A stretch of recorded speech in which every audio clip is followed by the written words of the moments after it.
Hello, hello.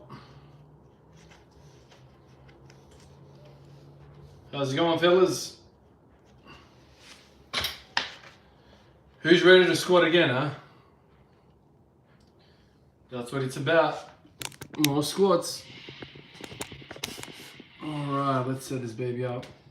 Morning, Jeff.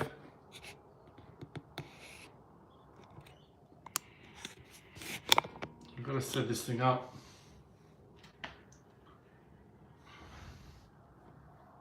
Squat day every day.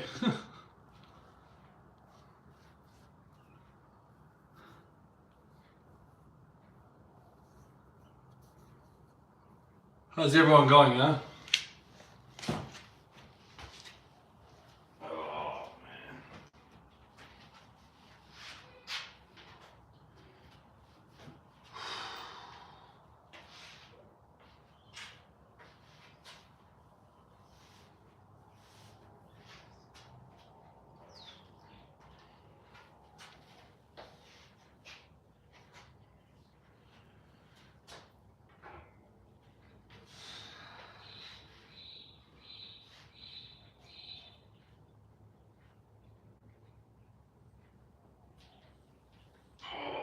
Oh, God.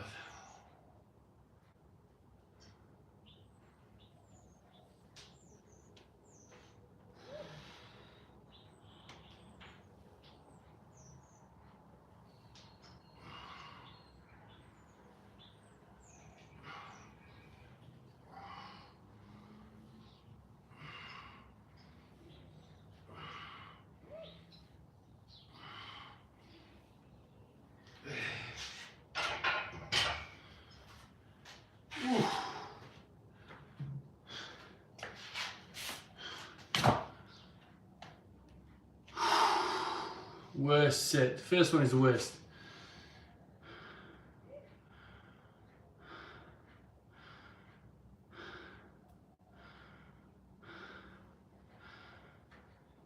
Destitute. Sub dude. Why, man?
Nice.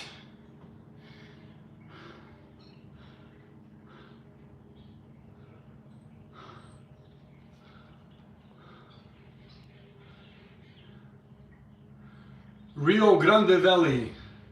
Nice. Deep south of Texas.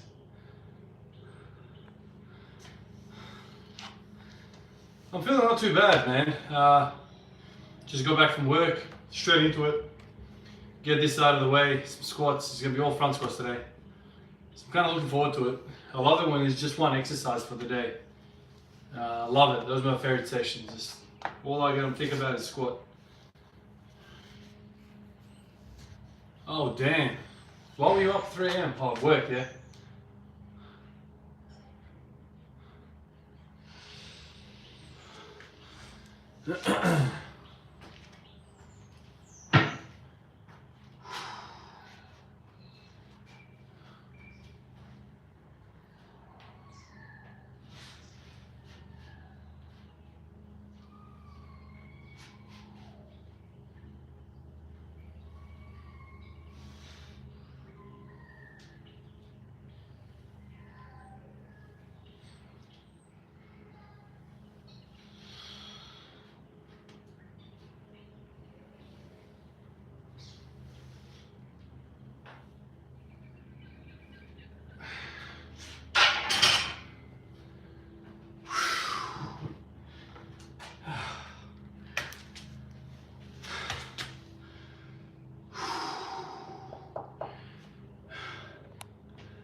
Oh, boys.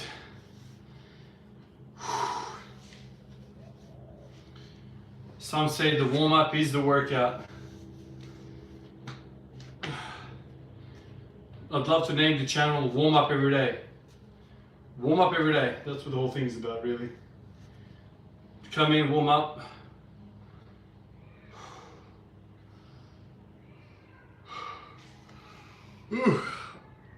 How do you feel about having us one-way connection to Ivan, or even anyone else who is an influencer?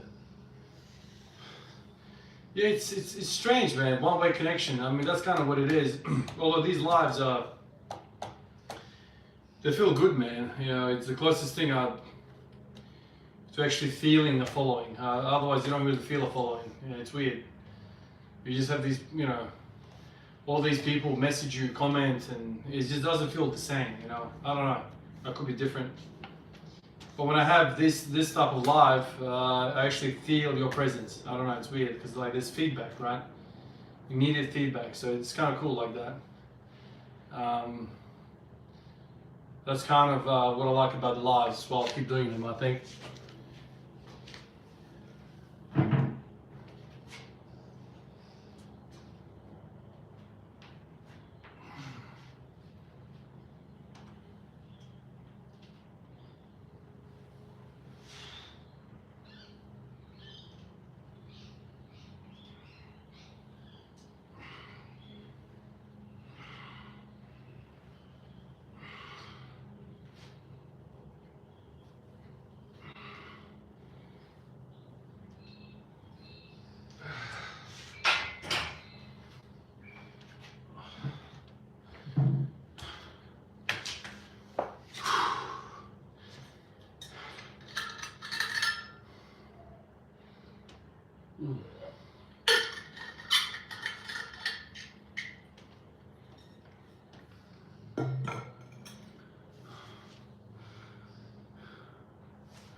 The Wicker Man. A pleasure to hear that, dude. That's probably the most enjoyable way to go about things. To do it your own, you know, sail your own ship, make your own mistakes,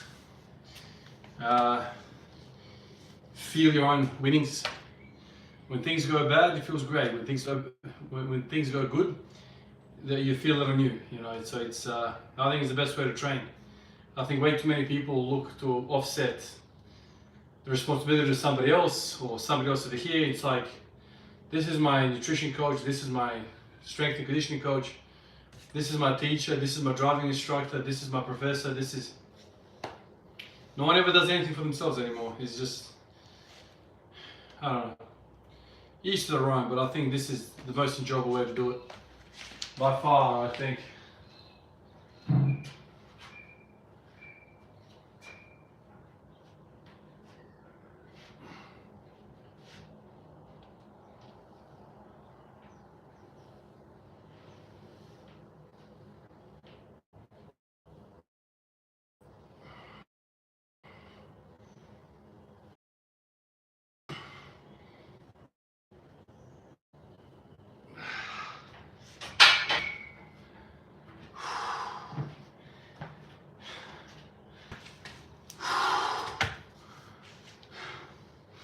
Yeah, I mean, I felt that as well.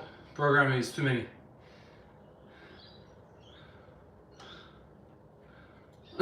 Exactly.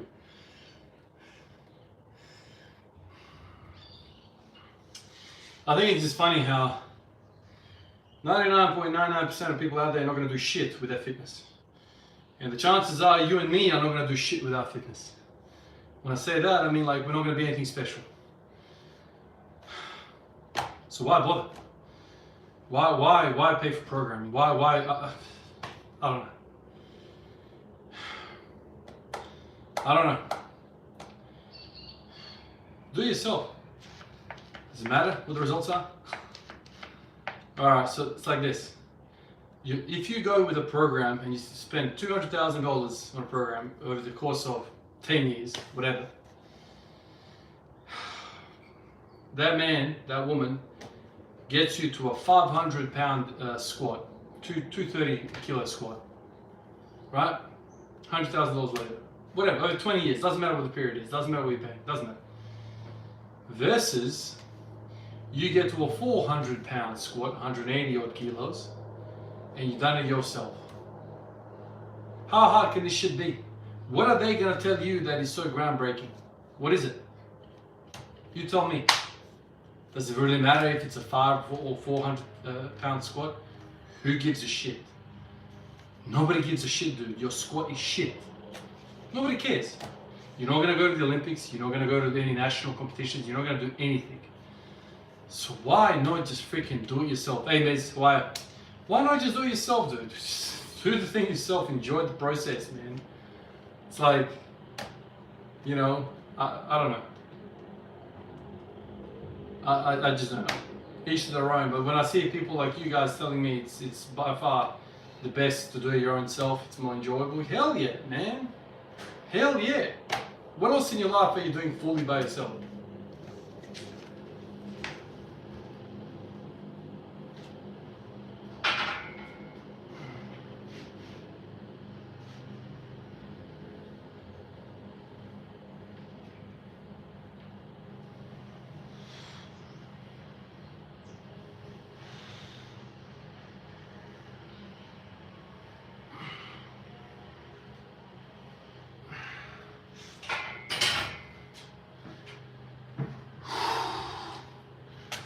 Oh, man.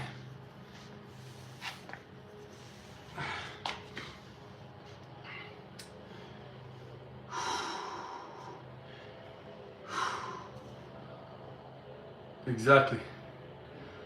Good morning, Ed.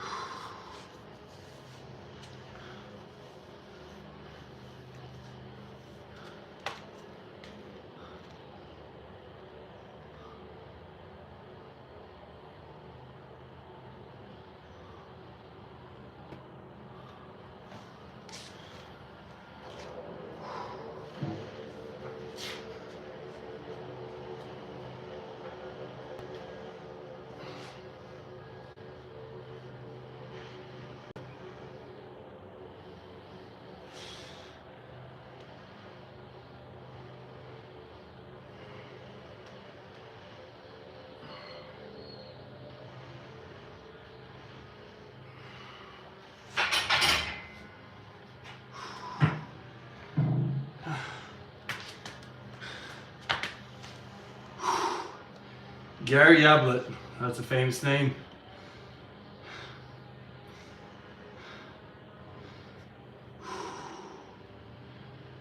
Good morning, Niper. Moses. The whole damn session is a warm-up, man. That's all there is. So just come in here and warm up. That's what it feels like.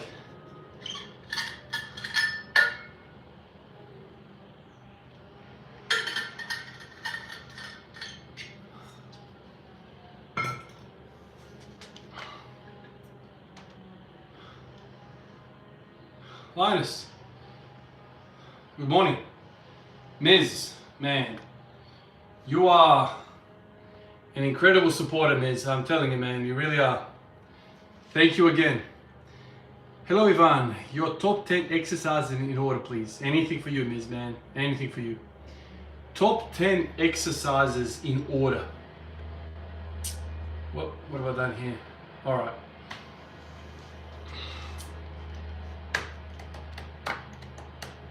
Top 10 exercises. Let me get it set in. Let me think about it. Miz, I won't forget this question. Let me think on it a little bit, and I'll let you know.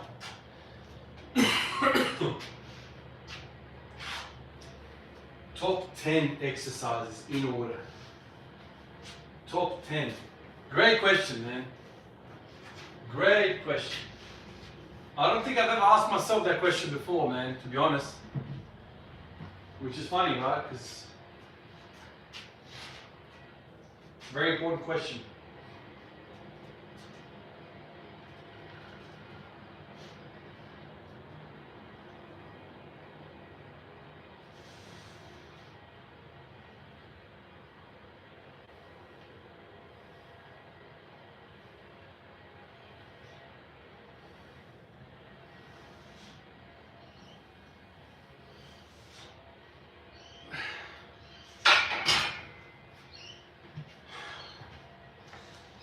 So Ms. The Man asks, top 10 exercises for me in order.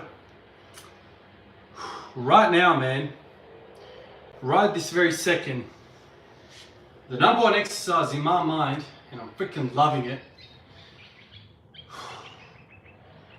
without a doubt, without a single freaking doubt, the number one exercise is the front squat.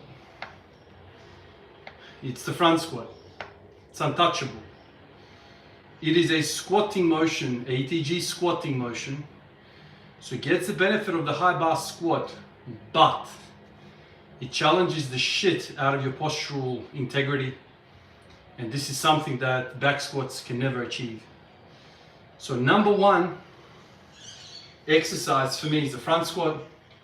Number two, without a doubt, is the back squat, the high bar back squat ATG. So that's 1 and 2. Number 3, conventional deadlift off the floor. Without a doubt, that's very, very important exercise. Teaches you how to hip hinge, teaches you how to breathe really well, teaches you how to stack your shoulders, teaches you how to move the most amount of weight out of any exercise.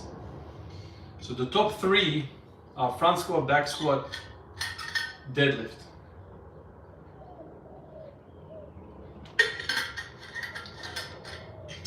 Number 4. Number 4. Let me think, man.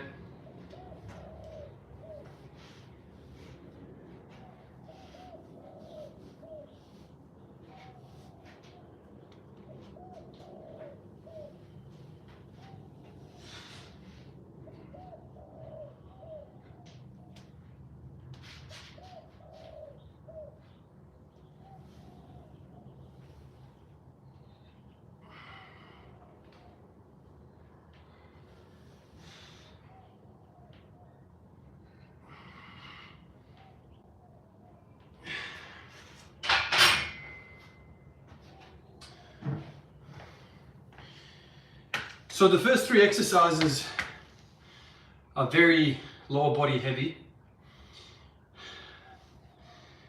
The 4th exercise has to be something upper body. And the criteria to these things are many.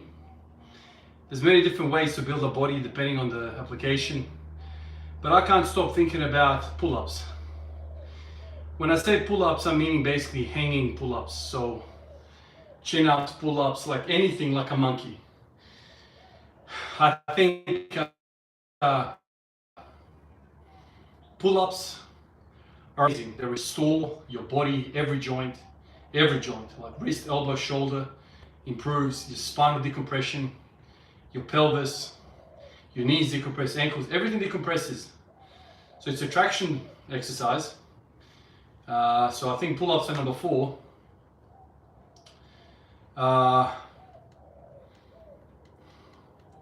Number 5, I would have to go I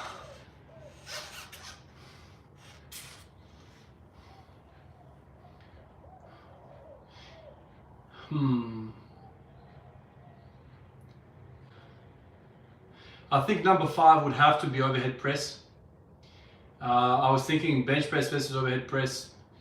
The benefit of the bench press is that you're allowed to move more weight, but the only reason you're allowed to do that is because you're removing the entire body from the mix. So it's just a shoulder, elbow, wrist movement predominantly. Yeah, people like leg drive, but nobody leg drives like they would in a freaking overhead press. So the overhead press is number 5. That's the top 5. From there, I would probably have to go row, barbell row, bench press, so that's 6 and 7.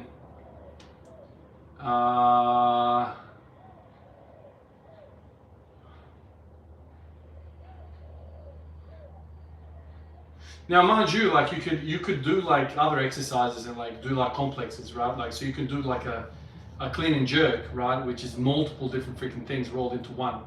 So a clean and jerk is like, you know, it's like a deadlift with a front squat with a shoulder press. So, you know, you can do a lot of that stuff and that could freaking take all of my top 5 and put them into one exercise. So I'm gonna not do that. So 8, 9, and 10, the last three.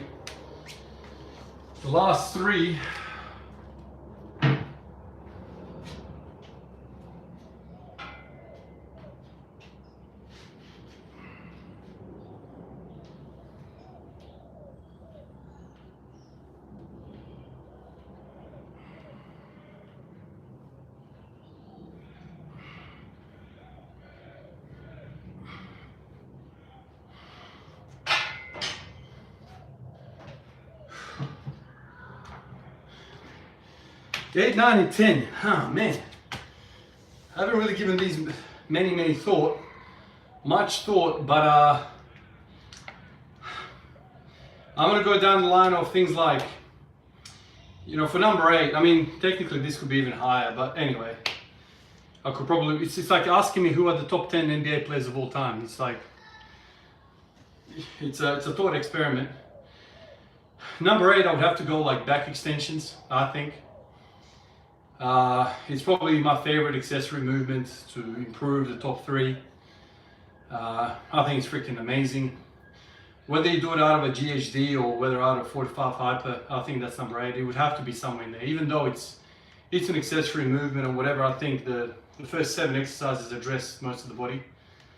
I think number 9, something like a lunge, some sort of a lunge.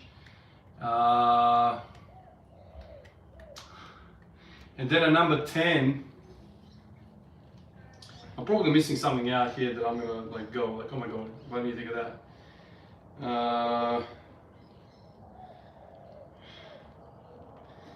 Number 10,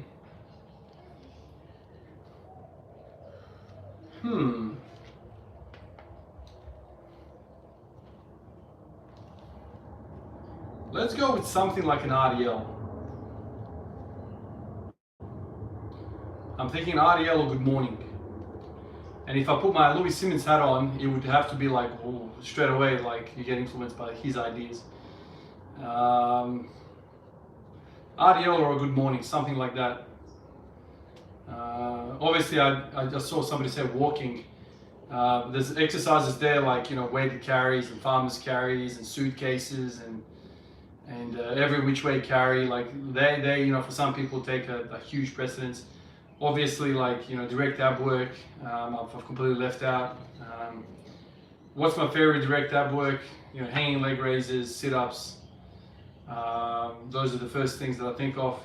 I mean, I didn't even include pin squats, man. Like, you know, I mean, technically pin squats could freaking even be, you know, top 5, really. That's how effective I think they are. But that's kind of the rough idea. I know I've taken my sweet ass time is to answer that question, but it was a great question, dude. You made me think, and I don't think I've ever done a list in my head like that in the past. So there you go, man. Great question.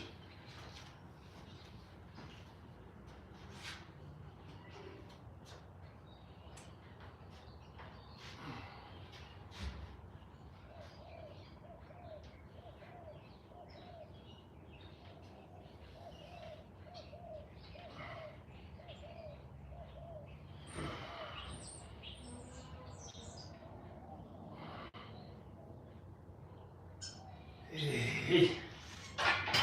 Number 9.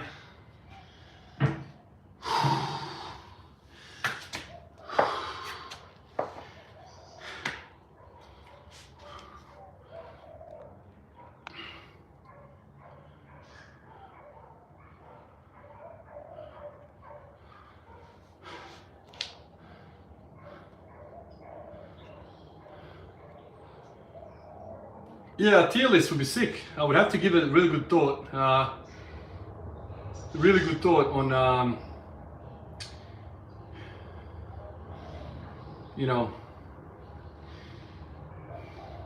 because this is the thing, right? When you're giving a top 10 exercise list, you know, technically speaking, those 10 exercises should be all encompassing and making a really strong body.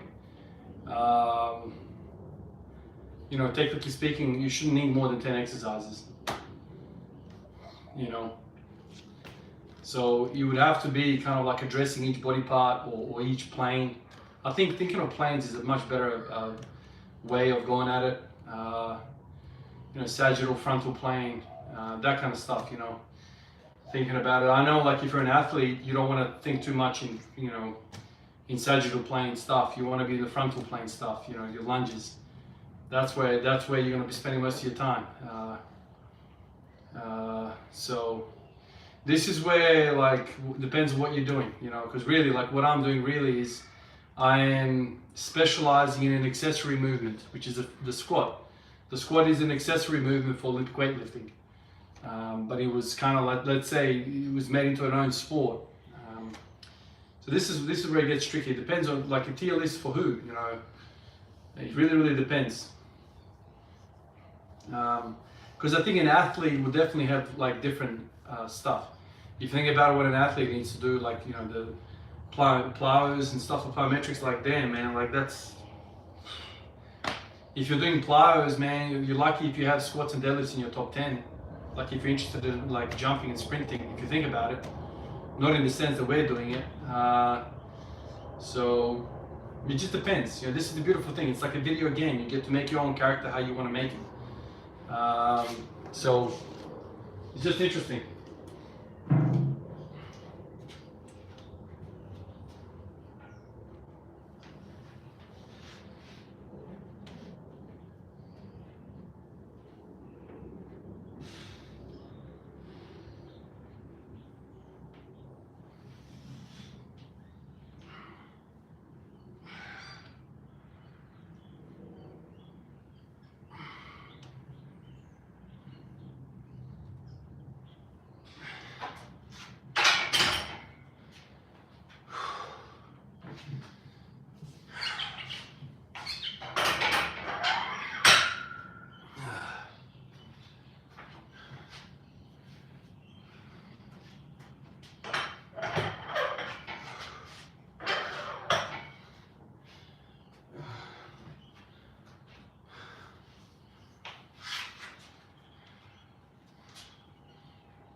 All right, what did I miss? Thanks, Adrian, man.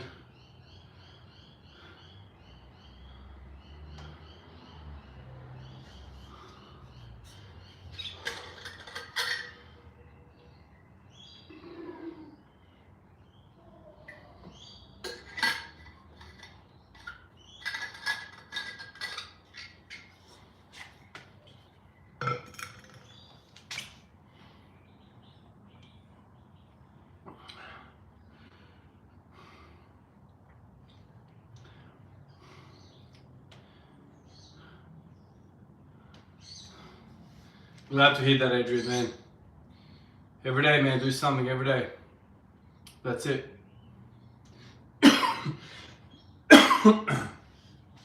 Nothing else to it.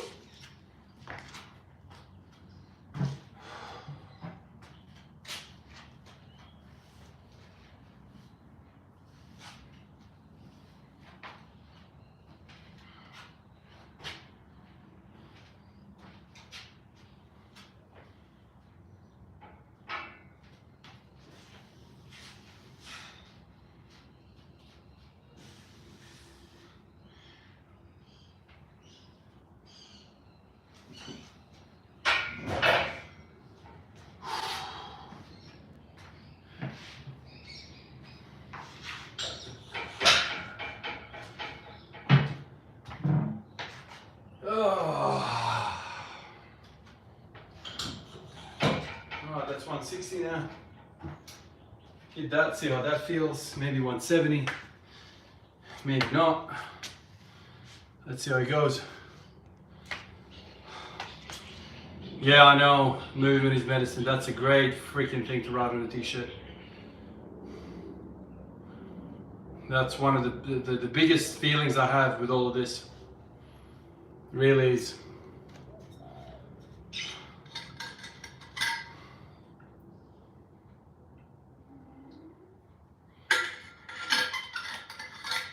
Soulboy 60, hi man.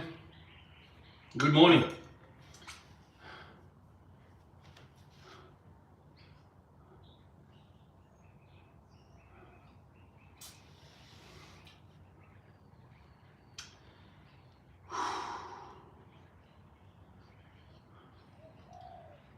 Yeah, well, not Serbia, Croatia. You know, our country was Croatia or Krajina. I don't know if you're from there, if you know this, but we are from Krajina. So like, you know, Petrinja, like in that kind of region. So we're technically from Croatia, but depends who I talk to. You know, when they say where I'm from, I usually say Serbia because why? Because of politics, because of religion, because of all of that crap. But really, I'm from Croatia. But when you say Croatia to the wider world, they think you are a Catholic or whatever. Not that it really freaking matters, but this is kind of the irony about the whole Yugoslavia. Like, you have people identifying as Croatian who lived in Bosnia. You have people who are from Serbia but are Croatian who identify as Croatian. So it's like if somebody said to me, you know, what do you identify as? I was born in Melbourne, but I lived in South Australia, so I'm a South Aussie. Imagine if Australia broke up into 5 pieces. What would that look like? Who knows?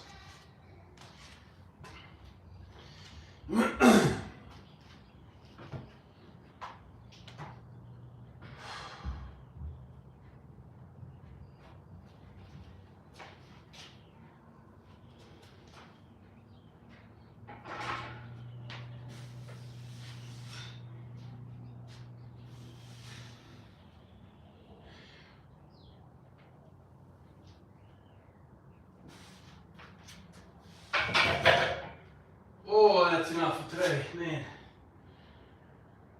Tired legs, man.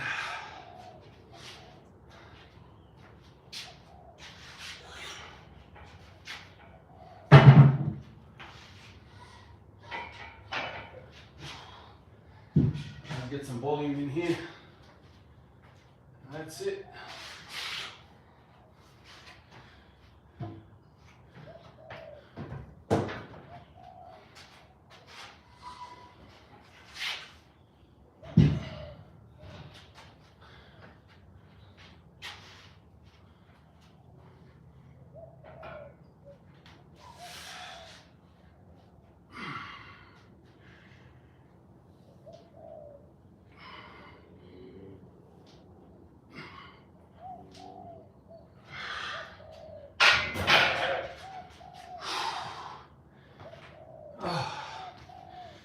Goodness.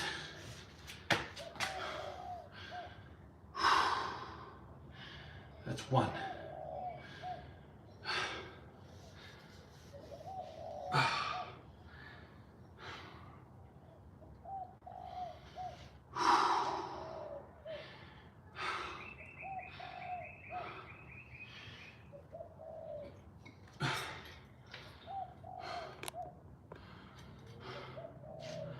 Oh, there you go. Pavlo. Yeah, you sound like you're from Croatia. That's a Croatian name. Or Croatian first name. Kind of like mine. Yeah, I've got a Croatian first name. Or, you know, Ivan is usually a Croatian name.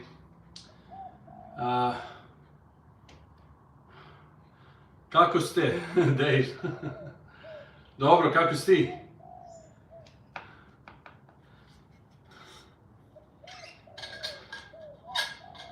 Good night, man.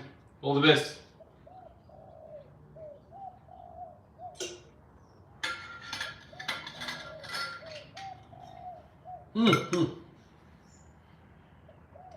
Oh, good work, man.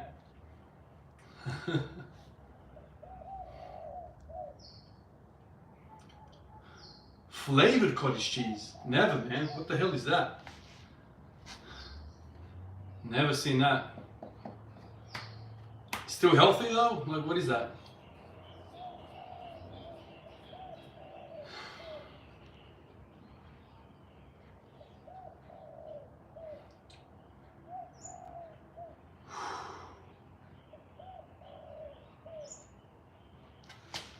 Dzień dobry.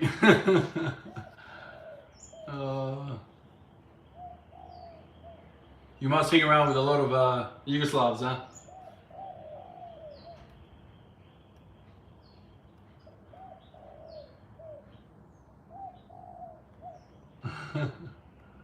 Alda, hello, hello.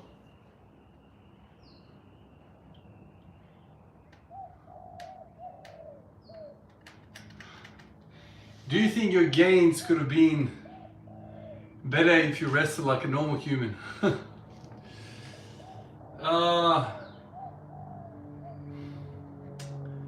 This is one of those questions that always feeds back to the same thing. I don't know. It's very, very hard to say. Okay, so maybe I'll be holding more muscle mass, but I can tell you that your ligaments and your joints don't get healthy by resting. I can tell you that. So maybe I could have increased my squat and then got injured, done my back in, knee tendonitis, hip problems. Maybe I could have done that. This is one thing, like, who knows? It's impossible to know. I can tell you that, you know, I've done the normal routine in the past, and you know, I know what you're dealing with if you're doing the normal thing. I know exactly what the pitfalls of the normal kind of 3-day-a-week type of training sessions or whatever, you know, split you're doing. I know what that's about, and I know how it feels, and I know the soreness, and I know the strength, and I know the technique, practice. I know a lot of those things. So I don't know. The question is, would I even be training if I didn't find squat every day? That's another question you have to ask yourself. Because until I found this type of training, I was just hovering like everyone else, just normal kind of motivation, normal, I don't know, I wasn't feeling it. I didn't find anything that was kind of really, really intriguing. This type of approach resonated with me and I couldn't get enough of it. So you need to take all of these into the same picture. Maybe I wouldn't even be training if I still did your normal Texas method or whatever the hell is out there at the moment, you know, strong lifts 5x5 or whatever program, Candido or whatever. If you don't have like a mental connection, you're not going to be doing it, man. You know, ask yourself, how many times have you stopped training in the last 3 years? Have you been consistent in the last 3 years? Have you taken time off? Have you been injured? Ask yourself, you know, could I have made better gains if I did something else? These are pointless questions, really, isn't it?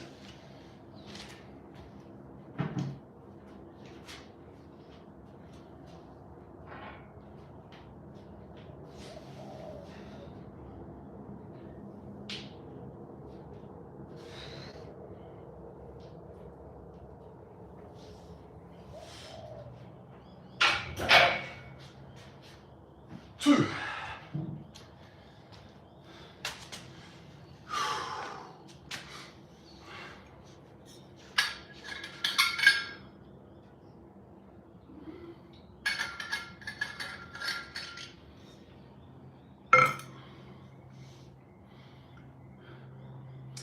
I'll do bro splits with increased frequency of exercises.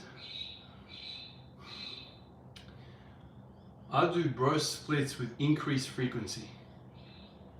What does that mean, man? So you train 6 days a week? Like push-pull legs, push-pull legs?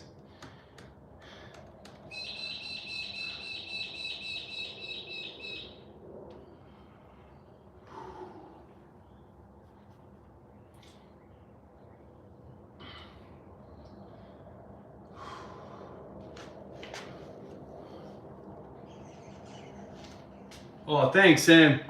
I'll try to do more of that stuff when I have days off, and let's see if I can cook something else next time. Not that I'm an expert, but anyway, we can do a steak maybe next time or something. My way.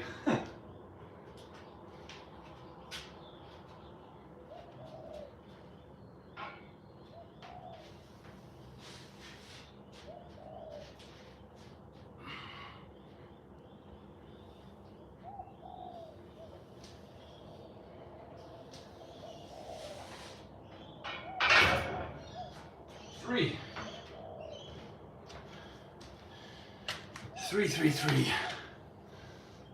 Nice, Sean. Hope you liked it, man. Love that.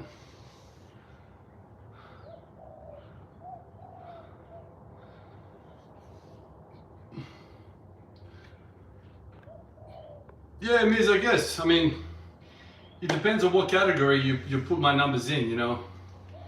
It really depends on a lot of these things. I guess for the general population it is elite, but then you see what the Olympic guys are doing and it's baby numbers, so it just depends. I guess it depends.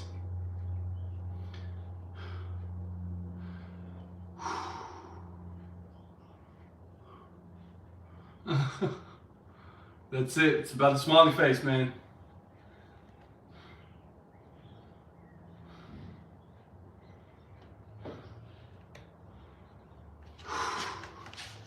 Let's get number 4.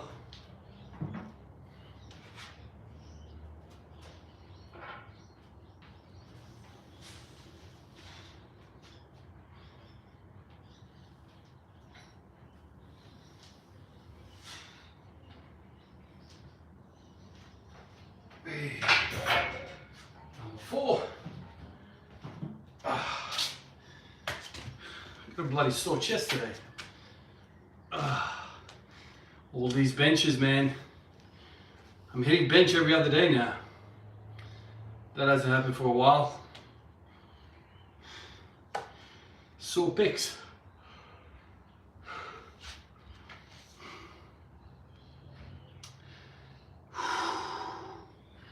Never forget.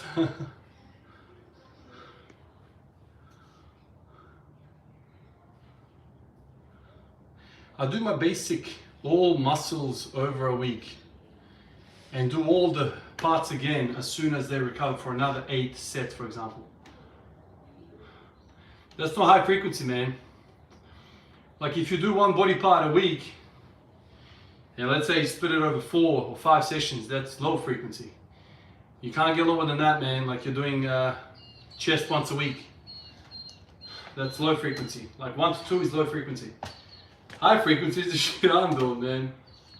Legs every day or bench 4 times a week. That's high frequency. Grilled or smoked? I like them both, man. Alex, good morning, man. How's it going?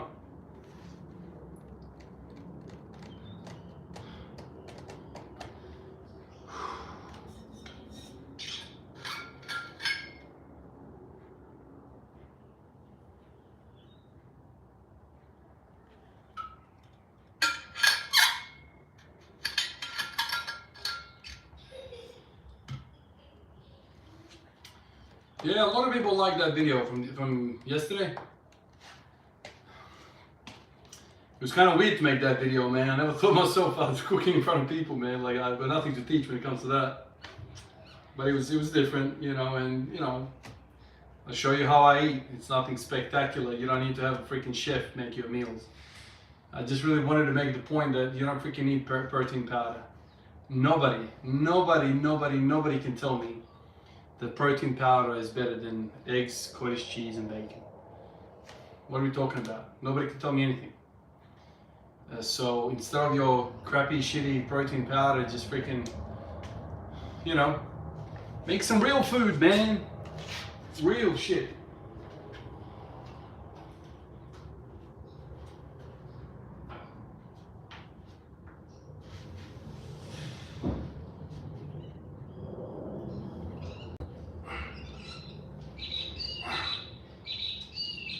Hey. That's 5. 5 solid sets.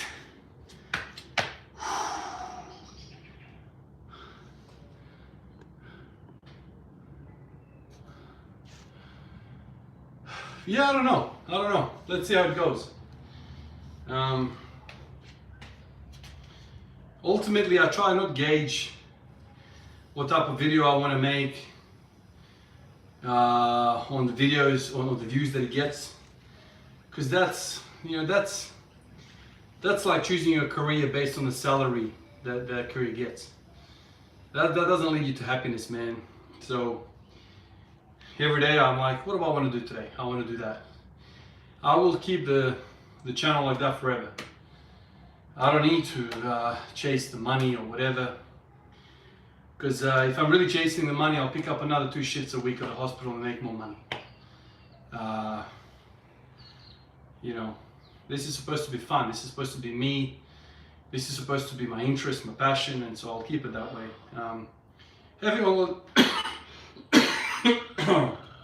Having said all of that, like, you know, the cooking was kind of fun. It was kind of fun. I enjoyed it, you know. Maybe I'll think of something else later on. We'll see. But for now, I just want to squat. Another set is all I ever think about. Squat every day. The most remarkable thing to me is that, wow, man, all these days and you're still not bored of it. I'm so lucky I found something that I really kind of enjoy like that. So cool.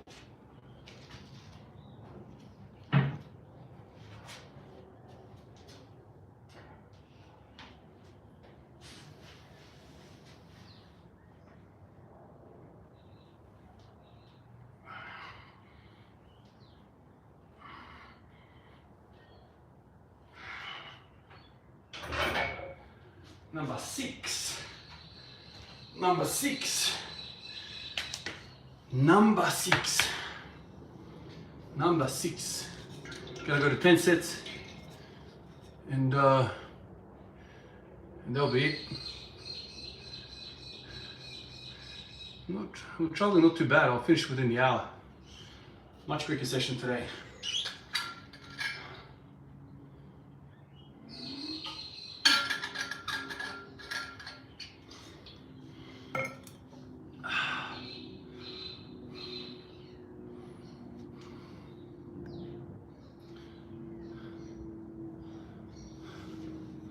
An addict, that's it.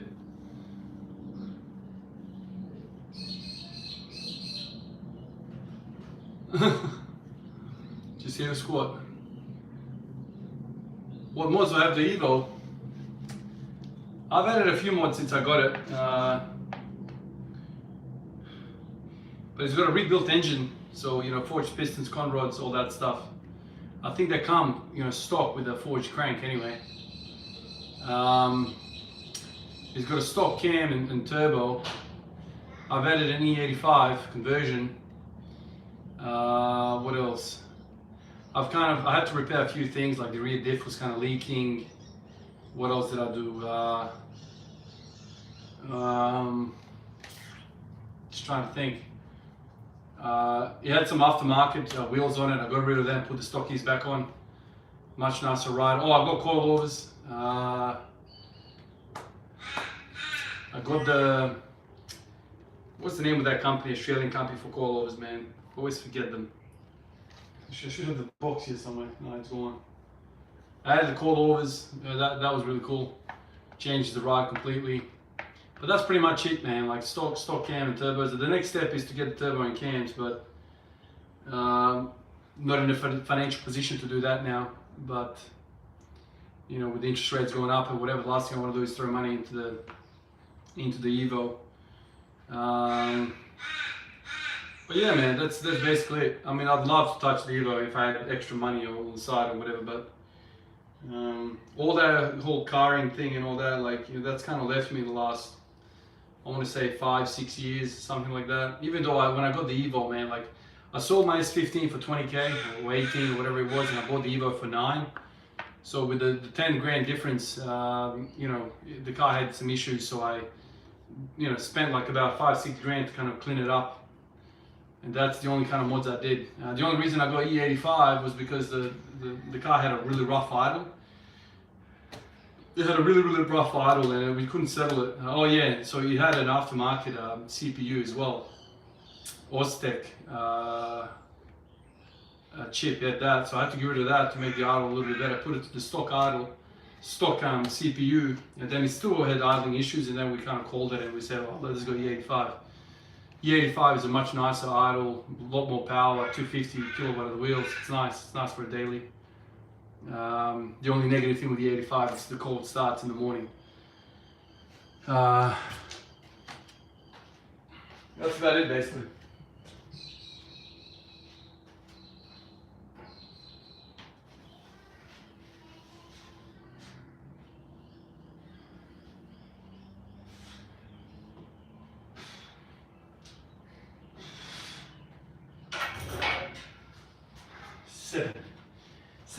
Seven.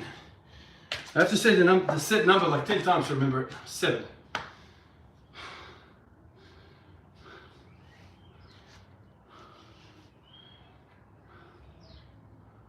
Absolutely, Miz. Well said, man. Can't agree more with that, man. I've bought a few cars in my life. You know, sports cars. And that kind of teaches you a few things if you pay attention to it, really. When I bought the XR6 Turbo, you know, 30 grand brand new, this is kind of like my gift to myself.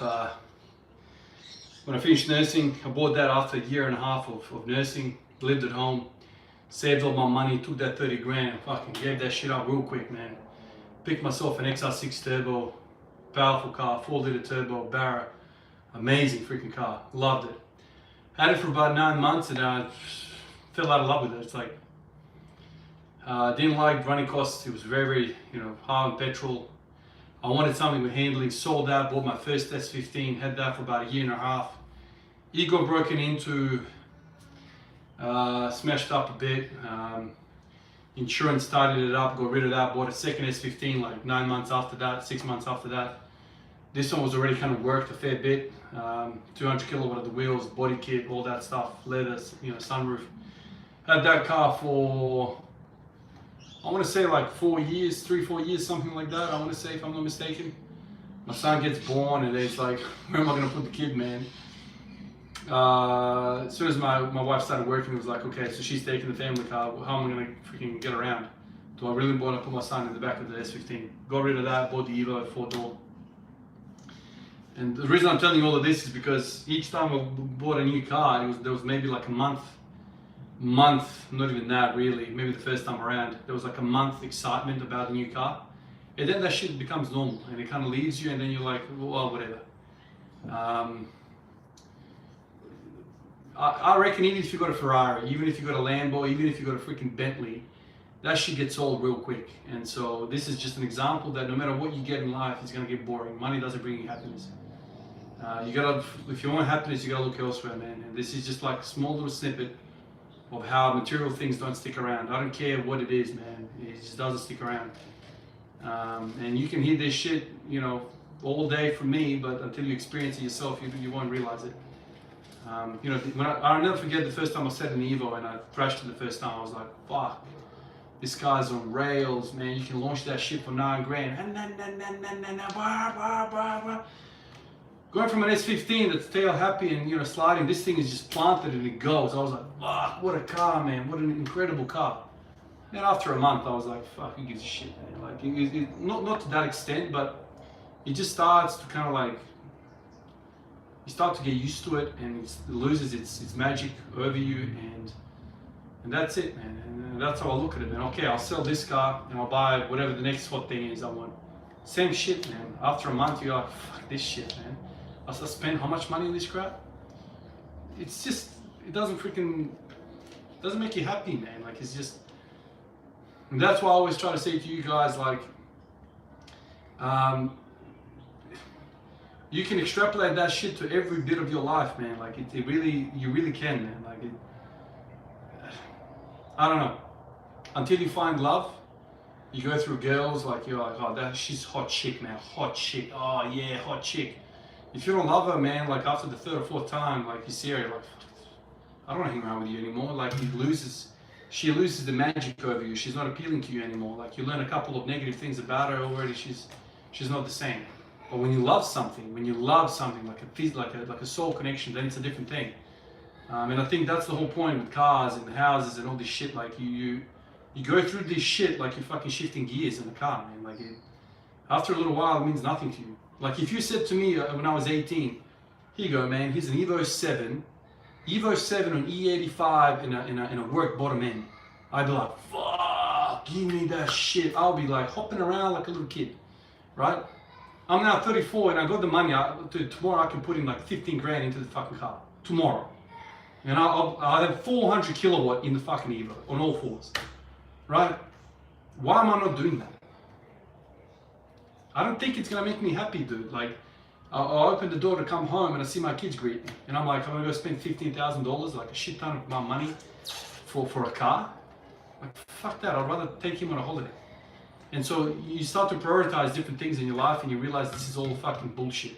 And if you live in, like most of us, you know, you're freaking using the app. If you live in a capitalistic world where every time you turn on the fucking TV, Instagram, YouTube, they're always pumping your ass full of shit. Buy this, buy that, commercial this, commercial that, commercial this, commercial that, commercial. You sit down and watch a movie, man, like 5 fucking minutes ads of them trying to sell you shit. The whole thing is based about you spending your own money. You think you're free, but you're subconsciously being conditioned to spend your money on shit that they portray for you to be happy. You're not going to be happy, man. It is a fucking lie. And you only realize that if you're lucky enough in your early 30s, or maybe early 40s. Some people never realize this shit. And some people are on their deathbeds at the hospital, you know, with no one freaking visiting them on their fucking deathbed because they prioritize the wrong shit. They prioritize the material things. Where's that Ferrari when you really need a mate? Where's that Ferrari when you really need a shoulder to cry on? Where's that Ferrari? Where is that shit? It does not give a fuck. That Ferrari is gonna seat the neighbor in, just as willing as you. There's no loyalty with materialistic things. So this is the awakening that people need to get. And so the less you watch TV, the less you watch the mainstream, the more you're gonna start to kind of click in what the fuck actually is going on. But the teachers and the schooling system and the workplace, they're not gonna tell you this shit. Because the whole system is based upon you rocking up to that fucker. You have to go to work. Because if you're disenchanted, if you're disengaged from the system, the whole thing collapses. The whole system is based upon we need to go to work and we need to be good little girls and boys and go earn their money, which they're going to tax fucking heavily. They're going to take half of that shit. And then with the other half, they're going to take probably half of your half for the utilities. And then you have 25% of your salary to work with. And then they're like, buy the car, buy the car, buy the car, buy the car, you have to get this watch, man. If you buy this Rolex, happiness galore. Bullshit. Bullshit. But anyway, some people will go from one high to the next high to the next high, and eventually they're just, you know, running around from one purchase to another purchase. And this is what the economy is based on. This is what materialism is based on, and it's just a hollow existence. Anyway, I don't know what triggered me to think about this, but it's just my experience, dude. The shit that you buy is not going to make you happy. It's a connection you make with people, basically. I just spoke a whole lot.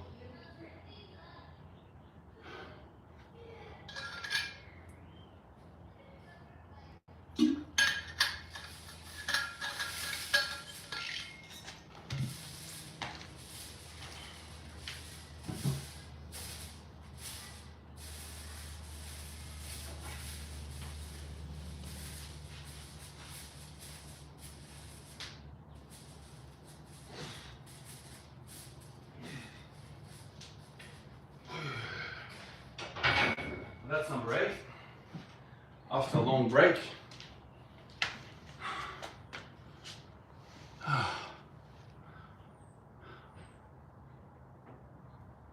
Thank you, Adrian, man. I'm pretty interested in forensic science, but nursing also looks interesting. So would you recommend it? Man, I doubt you're gonna get into something that you're gonna love for the rest of your life. The way I thought about my education was, okay, I need to find something that pays me and has good security. And I looked at it as, how do I get money into my bank account? How do I find a stable career? That was the first thing. Then I got into nursing and I realized there's a lot more in this career than just money. So I would suggest you to think about something, a career that has you the security you can raise a family on, right? Because that's your freaking role as a man anyway. You need to provide, man. Doesn't matter who you are, what you are, your number one role as a man is to provide, take care of your family. So nursing provides that security for me, and happy with that, but also happy with the fact that I go home and I feel like I've helped somebody out, you know, and that's kind of really cool. So after a little while, man, like I'll tell you something, man, like I work with ED specialists, consultants in ED, guys who have put in 15 years into their education, guys who are on $400,000 or $500,000 a year, you know, consultants, specialists in emergency. And even they say, man, after a little while, man, doesn't really know what the hell you're doing, it's boring. This is an ED consultant that's given his freaking 20 years to 15 years into education. So no matter what you pick, man, it's very, very rare that people really have job satisfaction for the rest of their life. Shit gets boring. And it doesn't matter what you do. It gets boring, man, because like you're constantly doing the same stuff, you know. So don't think, oh, I need to find something that I'm fully in love with. I don't know if you'll find that. Jean Paul, yeah. You'll find one eventually, man. Don't worry. These things pop up when you least expect them.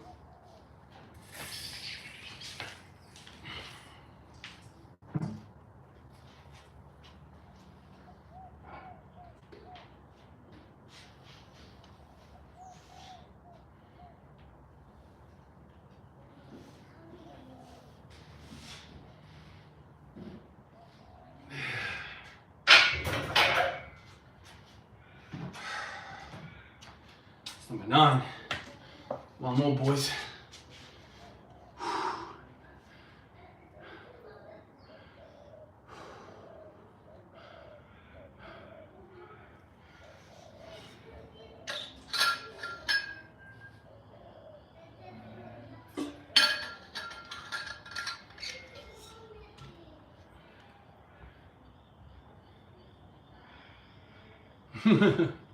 Welding does sound cool, man. Yeah, man, I've seen the knees of those guys. I get that asked a lot. I don't think there's many people in fitness industry that haven't seen him. He's big.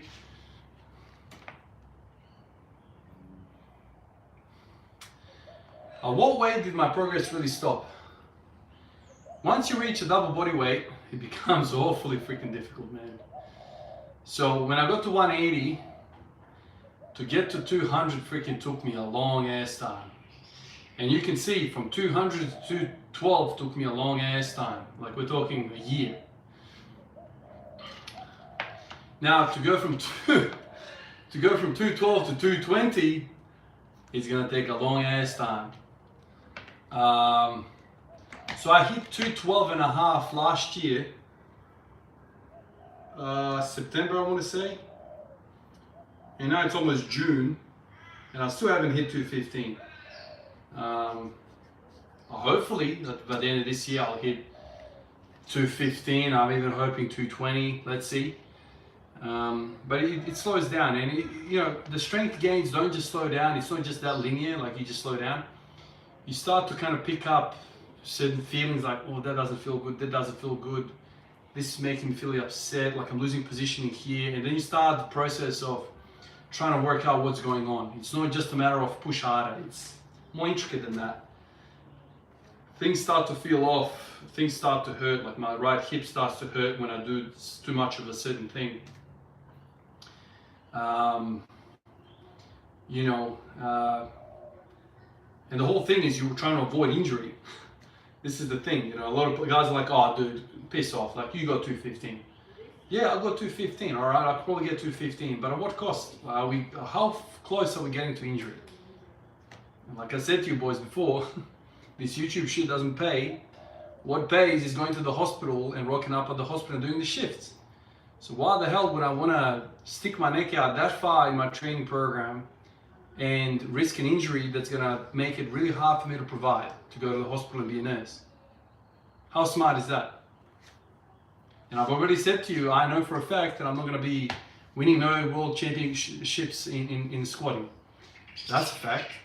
So why the hell should I push the needle so far, you know, risk this shit for a arbitrary, not important, no one gives a shit number? So then you start to kind of think about it that way as well. Like, if I was a single guy, single 34-year-old guy with no responsibilities, yeah, cool, let's go. Got 2 kids and a wife. So I have to think about these things. You know, you can't be selfish like that. That's just one part of it. But yeah, but you can get to 2 times body weight squat fairly easy. Like from absolute scratch, within 5 years, I'd expect you to be a 2 times body weight squatter. For most people, I think. In terms of deadlifting, it's sooner than that for a double. These are like some conservative numbers. So I've been training now for 9 years. I started at 25, so I'm 34 now. My deadlift is 265, squat 212, bench 140. Bench has stopped for quite a while now. I need to work that out, put some more energy into that. I think the potential is a lot better than that. But yeah, it's not linear. You know, it's not linear. Sometimes you kind of plateau, and then all of a sudden, boof, jump. Because you work something out, and then it goes like that. So it's not a video game with like perfect algorithmic, you know, step-loaded ladder. You know, it's not like that, man. Like sometimes you know, you put in shit ton of work, and you got nothing to show for it. A good analogy I'll give you is my dad. He's basically a builder. He's somebody that doesn't do a lot of. He's retired basically, so he helps us out with renovations and this and that. He sometimes says to me when I've kind of helped him with stuff, he goes, some days you come in here to the building site and you spend so much time, you spend the whole day doing something, all day. You haven't been sitting in your house, you've been working. And at the end of the day, you turn around and you're like, it looks like I've done fuck all, like nothing. And then other days, you come in and let's say you're painting, and in a day you can paint the whole house. And you look back, you're like, wow, painted the whole house. So there are some things that you have things to show for, and other things that are like, you are building some sort of beam underneath the freaking ceiling that you can't really see, but it's a complex job, right? So you're building, so this is what kind of like, let's say, base building in training is. You're building a base, no one really knows what the hell is going on down there. But then as soon as you painted the wall, you're like, oh, that's what you were doing, man. It's kind of like that. Don't look for visual, measurable results all the time. There's other metrics you can use, man. Like really, there are. So, you know, the last 3 years, let's say, that I've been training, has it been a waste of time, or have I been building a base? The NBA player that plays 10, 15 years and not winning a championship, is that a waste of time? Is it a waste of time? Or does he know a few things about basketball? Right? This is the thing. It's not so simple to kind of work out. Now, Miz, I think you've... Miz, you're an absolute freaking beast, man. Thank you again for the support, man. You rock up every day, and every day you support me financially, man. And, not only do you come in and chat to me and always rock up, you also do this as well. So thank you, Miz, man. I really appreciate it, dude. It really does make a difference. Oh, shit. All right, boys, last set.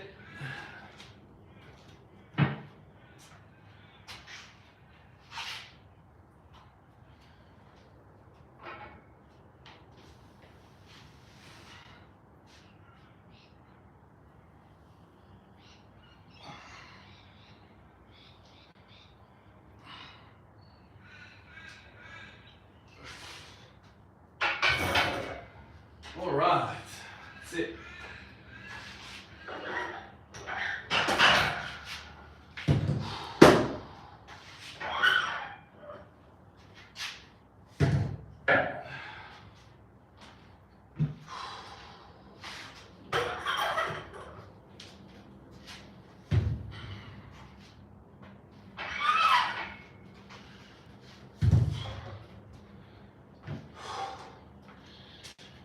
All right, boys, that's it. Another session done.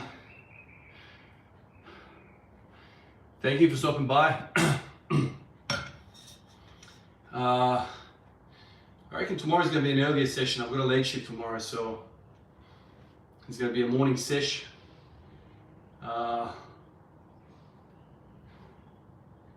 Yeah, so I don't know what time. I don't want to promise you anything. Last time I promised you and I felt like pressure to rock up. So expect me tomorrow morning. So in like 14 hours, 15 hours, something like that, I'll be here. Going again. I'll do some benching tomorrow. Some more front squats. And that will be it. Appreciate you, fellas. Have a good one. Wherever you are. Some of you guys it's the morning, some of you guys it's the night. So appreciate you guys. I'll see you in the next one. See you guys. Cheers. Cheers, guys. Bye-bye.